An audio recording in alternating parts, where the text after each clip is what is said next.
The neon hospital sign buzzed overhead, flickering like a dying pulse. After 16 hours of fighting for other people's lives, Zara Mitchell had nothing left for her own.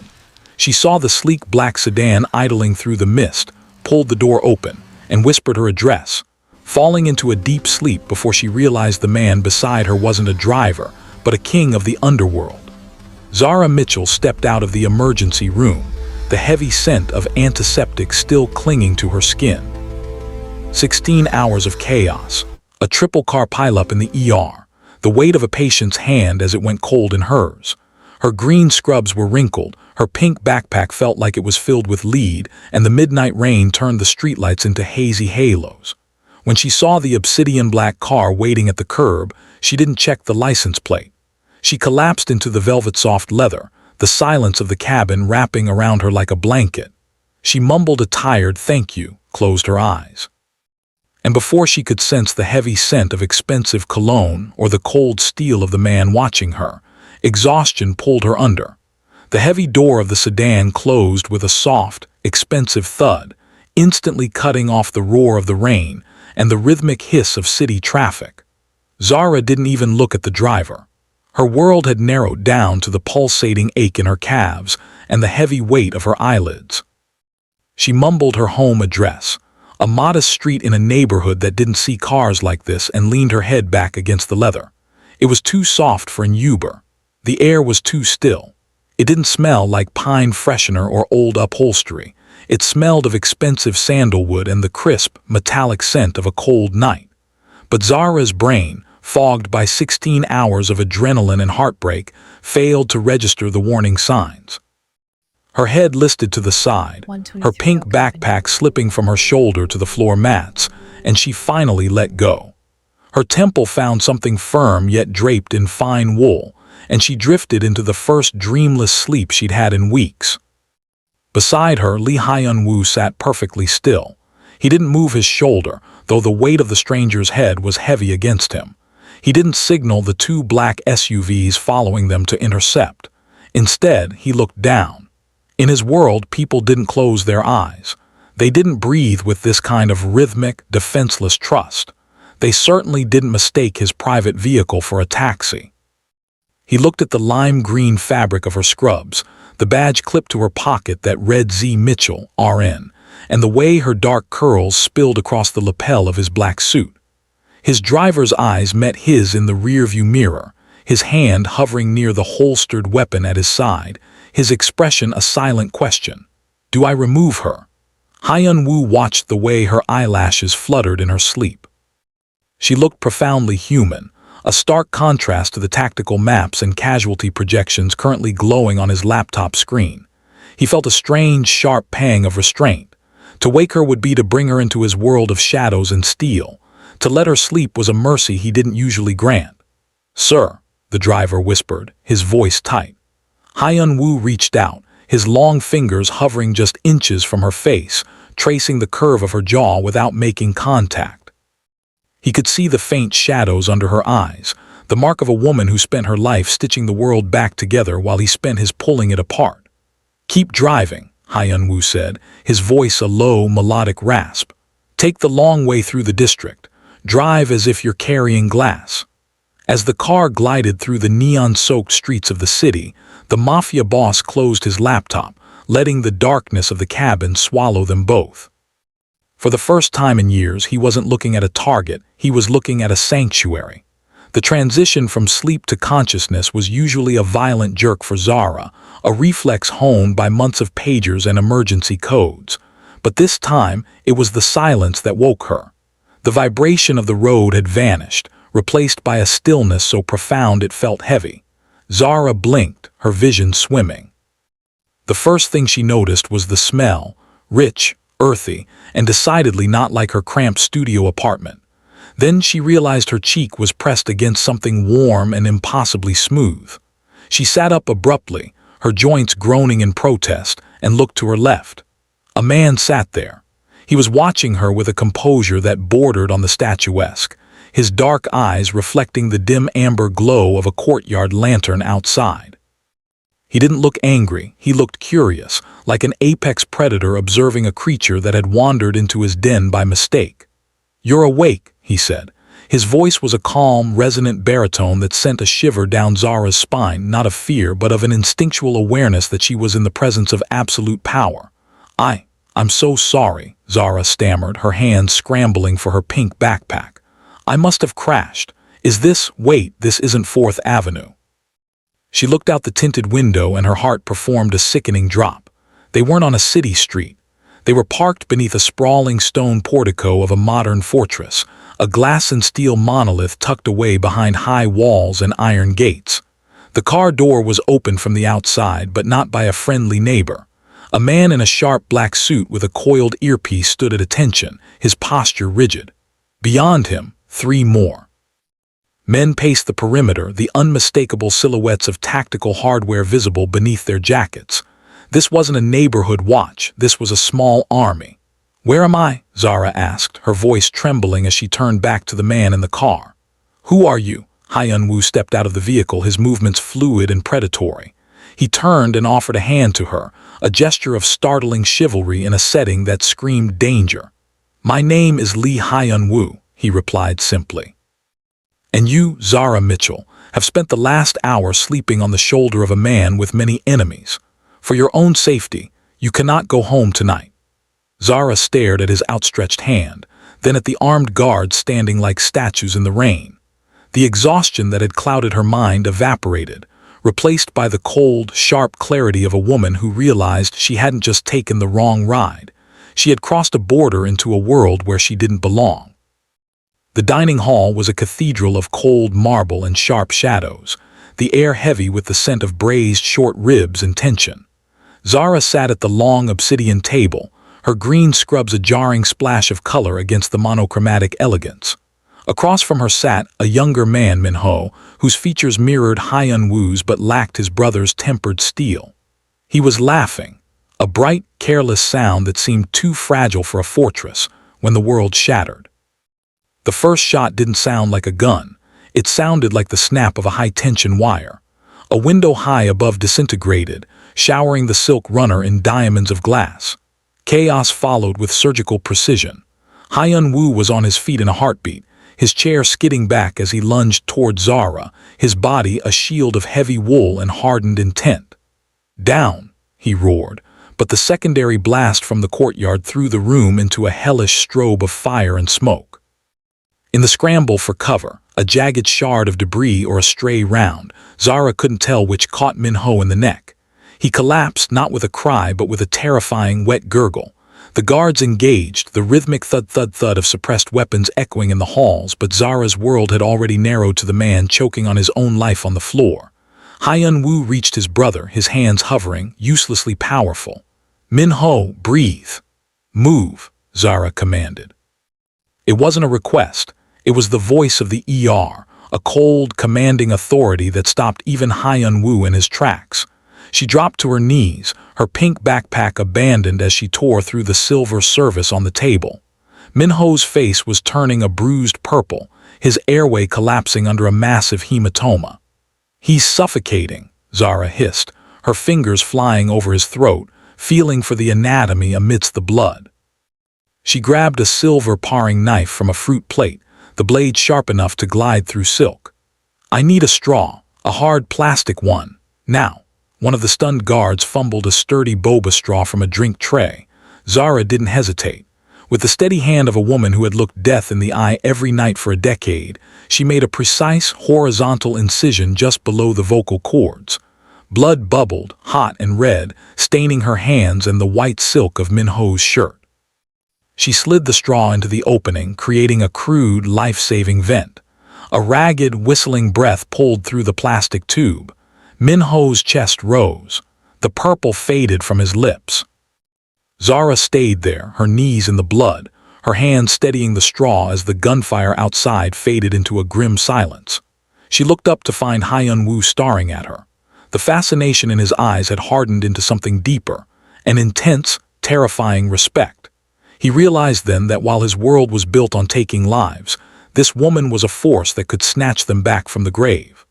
The adrenaline that had sustained Zara's steady hands began to dissipate, replaced by a cold, bone-deep tremor. She remained on the floor, her fingers still hovering near Min-ho's throat as a team of private medics rushed into the room to take over. They worked with the same clinical efficiency she practiced at the hospital, but their holstered sidearms reminded her that this was no ordinary trauma center. Lee Hyun-woo stood over her, his silhouette tall and imposing against the flickering light of the damaged hall. He didn't look at the blood on his floors or the shattered glass of the windows. He looked only at Zara. He reached down, his large hand wrapping firmly but gently around her arm to pull her to her feet. The silk of his sleeve was ruined, soaked through with his brother's blood, but he seemed utterly indifferent to it. "You saved him," he said, his voice a low, vibrating chord in the quiet room. "You didn't run, you didn't scream, you stayed and you fought for a life you didn't even know." Zara wiped her hands on her stained green scrubs, the fabric now a dark, heavy olive. "I'm a nurse, Mr. Lee. It's what I do. Now, please, I need to go home. I have a shift tomorrow." Lee Hyun-woo's grip didn't loosen, but his thumb brushed almost imperceptibly against the skin of her wrist. "The men who did this, they saw your face. They saw you save the heir to the Lee syndicate. In their eyes, you are no longer a bystander. You are an asset or a target." He turned to his head of security, a man whose face was a mask of stone. "Prepare the east wing. Secure the perimeter. No one enters or leaves without my personal clearance." "Wait," Zara said, her heart hammering against her ribs. "You can't keep me here. This was a mistake. I just got into the wrong car." Lee Hyun-woo stepped closer, invading her personal space until she could smell the faint, iron tang of the night air on his skin. He looked down at her with an expression that was both predatory and profoundly protective. "In my culture, there is a debt of life," he whispered, his eyes locking onto hers with a terrifying intensity. "You saved my brother's breath. Until that debt is settled and the people who tried to take it are dealt with, you belong to the protection of the House of Lee. You will stay where I can see you." He signaled to a maid standing in the shadows. "Take Miss Mitchell to her quarters. Find her anything she needs. If a single hair on her head is harmed, it is your life." Zara watched him walk away, his stride confident and lethal. She was no longer a nurse on a long shift. She was a guest in a golden cage, bound to a man who saw her life-saving hands as a treasure he wasn't yet ready to release. The East Wing was a sanctuary of silence, far removed from the violent echoes of the dining hall. Zara spent the first 2 days packing the expanse of her suite, the luxury of the silk sheets, and the rain shower feeling like a mockery of her captivity. By the third night, the restlessness drove her out into the hallway, where the soft glow of recessed lighting led her toward a library that felt more like a museum than a home. She found Lee Hyun-woo there, but he wasn't the man she had seen under the portico or the commander who had ordered her confinement. He was sitting in a low leather chair, his suit jacket discarded, and his white sleeves rolled up, revealing forearms corded with muscle and a single jagged scar that disappeared into his cuff. He wasn't holding a weapon or a ledger. He was holding a charcoal pencil, his eyes fixed on a delicate, unfinished sketch of a crane mid-flight. Zara lingered in the doorway, her footsteps muffled by the thick Persian rug. "I didn't take you for an artist," she said softly. Lee Hyun-woo didn't flinch. He set the pencil down with practiced, deliberate care. "It was my mother's passion. In this house, we are taught to destroy things before they can destroy us. She was the only one who believed in the necessity of creating." He gestured to the walls, which were lined not with trophies of conquest, but with breathtaking ink washes and oil paintings that vibrated with suppressed emotion. "These are the only parts of this heritage that don't smell of gunpowder." Zara walked closer, looking at the sketch. The lines were precise yet soulful, the work of a man who observed the world with a painful amount of detail. "You talk about your heritage like it's a sentence, not an empire." "It is both," he replied, his gaze shifting from the paper to her. The intensity in his eyes wasn't the cold fire of the syndicate boss. It was the weariness of a man carrying a mountain on his back. "I was born into a war that started 3 generations before I took my first breath. My life is a series of obligations to dead men." He stood up, walking toward a small painting of a tranquil Korean mountain range. You save lives because you choose to, Zara. I take them because I have to. That is the distance between us." For the first time, Zara didn't see the dragon of the Lee syndicate. She saw a man who was as much a prisoner of his name as she was of his walls. She reached out, her fingers grazing a heavy bronze sculpture on a nearby plinth. "We both work with the things people are afraid of," she murmured. "You just don't have anyone to tell you when your shift is over." The silence that followed wasn't heavy with threat, but with an unspoken understanding. In the dim light of the library, the nurse and the monster shared a moment of quiet, human recognition. Two people exhausted by the roles the world had forced them to play. The fluorescent lights of the hospital felt thinner than Zara remembered, their buzzing a shrill intrusion compared to the heavy, velvet silence of the Lee estate. After 4 days of protection, Lee Hyun-woo had finally allowed her to return to work, but the freedom felt illusory. She stood at the central nursing station, her fingers hovering over a patient's chart, but her mind was miles away, anchored to the image of a man sketching cranes in the moonlight. "Zara, you're starring again," her coworker Marcus whispered, nudging her shoulder. "You've been a ghost since you pulled that double. Everything okay?" "Just tired," she lied, the words tasting like ash. She looked down at her hands, the same hands that had performed a makeshift tracheotomy with a boba straw and a paring knife. Here, she was just a nurse again, tasked with checking vitals and changing IV bags. The high-stakes adrenaline of the fortress had rewritten her nervous system, making the routine of the ER feel strangely hollow, like a play she no longer knew the lines to. But the real world was no longer safe. As she moved toward room 402, she caught a glimpse of a man in a nondescript gray hoodie sitting in the waiting area. He wasn't reading a magazine. His eyes were fixed on the reflection in the glass door, tracking her every movement. A cold dread settled in her stomach.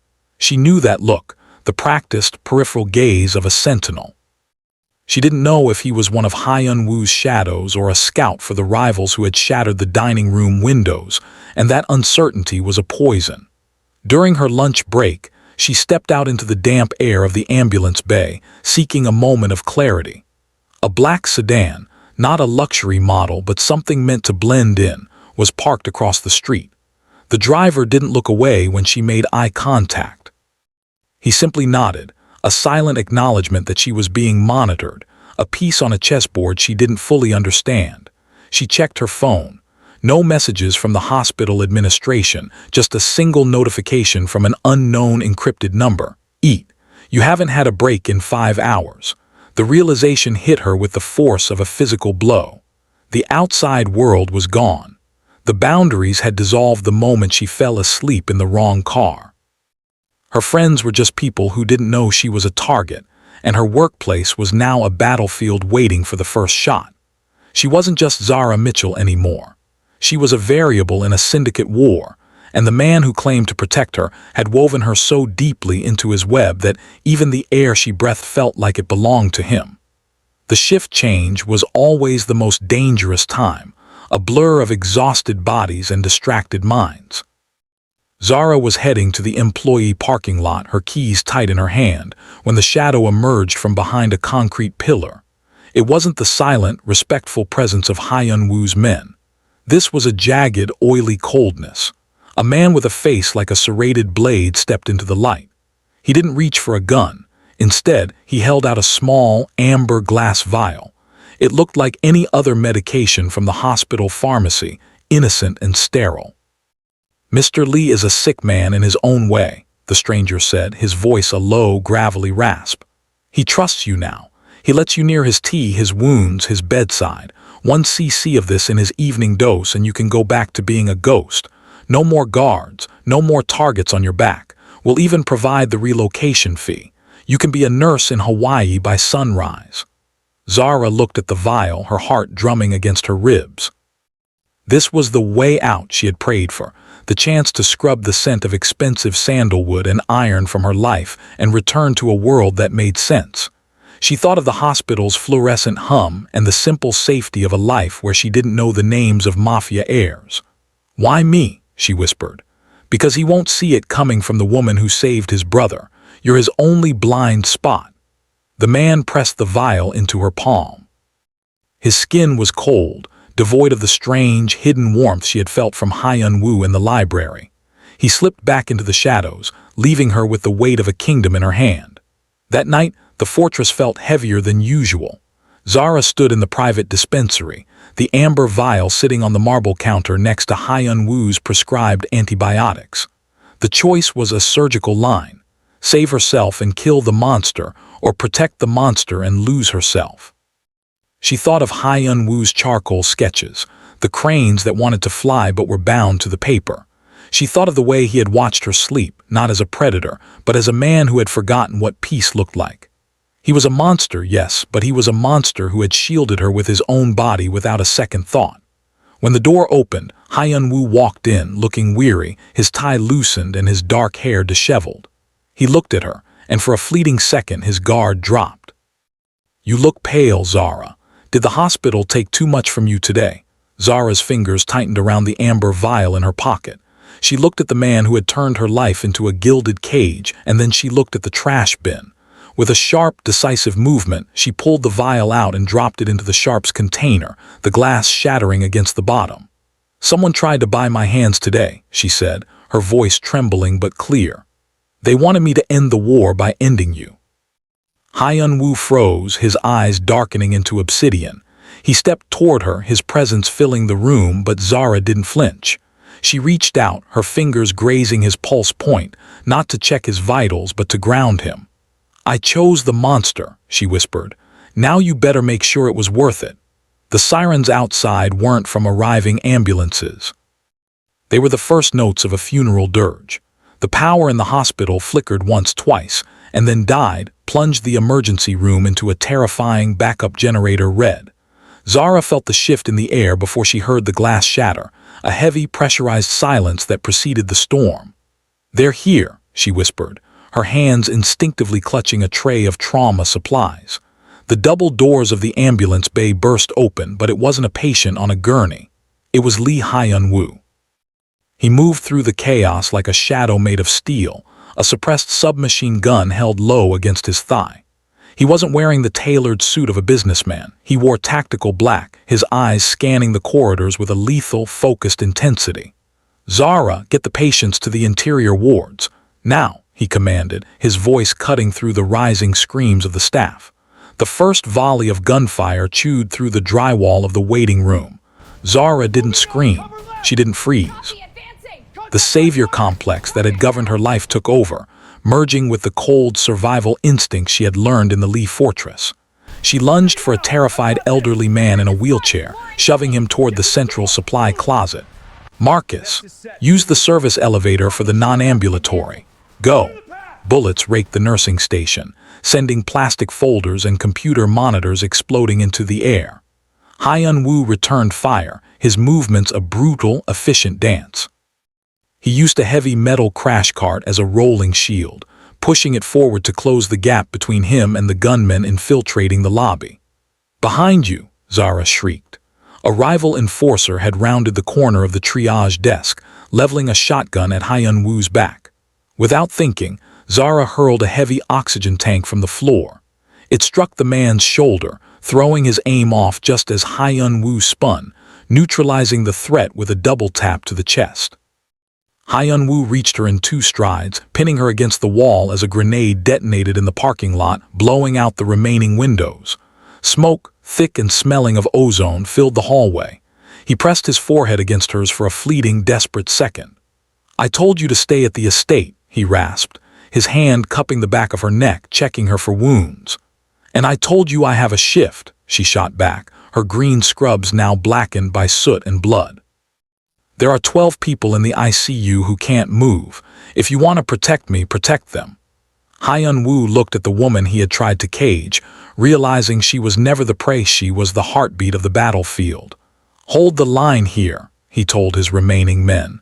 "The nurse is in command of the floor. You die before a single patient is touched."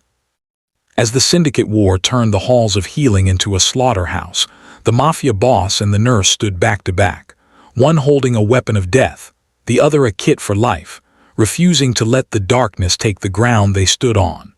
The smoke from the hospital siege eventually cleared, but the world it left behind was fundamentally altered. In the months that followed, the Lee syndicate underwent a quiet, clinical dissection. Lee Hyun-woo dismantled the machinery of violence with the same surgical precision Zara used to mend bone and skin. He cut away the rot of the narcotics trade and the shadows of the protection rackets, pivoting the vast resources of his family into logistics, global shipping, and most notably, a foundation for urban trauma centers. He was still a king, but he was no longer a warlord. He had learned that true power wasn't in the ability to take a breath, but in the strength required to protect one. For Zara, life returned to a rhythm that looked familiar on the surface but felt entirely new underneath. She still wore the green scrubs, she still walked the halls of the ER, and she still felt the familiar ache in her feet after a 16-hour grind. But the hyper-independence that once isolated her had softened. She no longer felt she had to carry the weight of the world alone. She knew there was a shadow behind her, one that didn't loom but supported. The hospital air was cool as Zara stepped out of the sliding glass doors into the midnight mist. The neon sign overhead buzzed with a steady, healthy hum. She adjusted the strap of her pink backpack and exhaled, a long plume of white breath curling into the damp air. At the curb, a sleek black sedan sat idling. It was the same model as that first night, the obsidian paint reflecting the city lights like a dark mirror, but the energy radiating from it was different. There were no armed sentries packing the sidewalk, no tinted windows hiding tactical maps or cold steel. The rear door didn't wait for a driver in a mask of stone to open it. Instead, the man himself stepped out. Lee Hyun-woo stood in the rain, his black coat open, his posture relaxed and open. The lethal edge was gone from his eyes, replaced by a quiet, restrained warmth that was reserved for her alone. He didn't look like a man with many enemies. He looked like a man who had finally found his way home. Zara stopped at the edge of the pavement, a tired smile tugging at her lips. "I didn't call for a ride," she teased, her voice soft in the quiet of the night. "I know," Hyun-woo replied, stepping toward her until the scent of sandalwood and rain enveloped her. He reached out, his fingers grazing her cheek before tucking a stray curl behind her ear. "But I've learned that you have a habit of getting into the wrong cars. I thought I'd make sure you finally got into the right one." He opened the door for her, his gaze lingering on her face with an intensity that promised sanctuary. Zara climbed into the velvet warmth of the backseat, but she didn't fall asleep this time. She took his hand, their fingers intertwining, the healer and the reformed monster, as the car glided away from the hospital and into a future they had fought to build together. I hope you enjoyed this journey with Zara and Hyun-woo.